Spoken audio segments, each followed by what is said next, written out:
एक कम ज्ञात और दिलचस्प कथा भगवान शिव से जुड़ी है, जिसे शिव और शनिदेव की कहानी के नाम से जाना जाता है।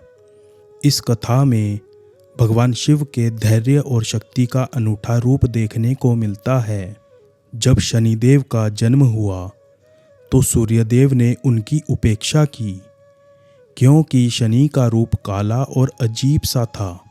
शनि को सूर्यदेव का यह व्यवहार बहुत ही बुरा लगा और उन्होंने कठोर तपस्या शुरू की ताकि उन्हें विशेष शक्तियां प्राप्त हो सकें।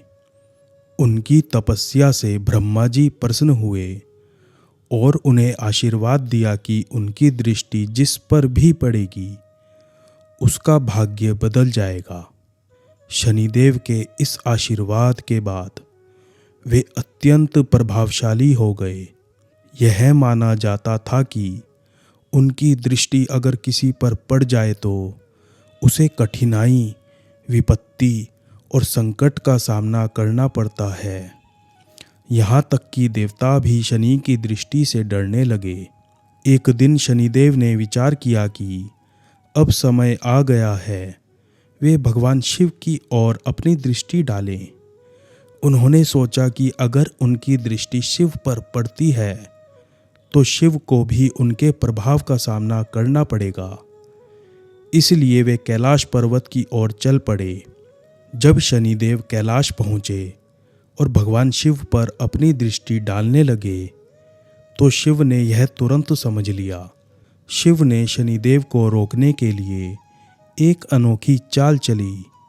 उन्होंने शनिदेव का ध्यान करते हुए कहा, हे शनि, मैं जानता हूँ कि तुम बहुत शक्तिशाली हो और तुम्हारी दृष्टि अटल है, लेकिन मैं तुम्हें यह चुनौती देता हूँ कि तुम अपनी दृष्टि मेरे पैर पर डालो।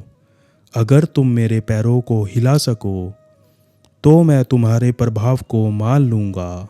शनिदेव ने शिव की चुनौती स्वीकार की और उन्होंने अपनी दृष्टि शिव के पैर पर डाल दी। कुछ समय बीता, लेकिन शिव के पैर पर कोई असर नहीं हुआ। इसके विपरीत शनिदेव को अपनी ही शक्तियों की सीमा का एहसास हुआ और उन्होंने भगवान शिव के सामने नतमस्तक होकर माफ़ी मांगी। भगवान शिव ने शनिदेव को आशीर्वाद दिया और कहा, तुम्हारी शक्ति महान है, लेकिन इसका सदैव सही ढंग से उपयोग करो। किसी पर अनुचित दृष्टि ना डालो। इस कहानी से यह शिक्षा मिलती है कि शिव का धैर्य और उनकी दिव्यता इतनी महान है कि वे किसी भी प्रकार के संकट या दुष्ट प्रभाव से अछूते रहते हैं। साथ ही शनिदेव की इस कथा से हमें यह भी समझने को मिलता है कि शक्तियों का उपयोग विवेकपूर्ण और न्यायसंगत होना चाहिए।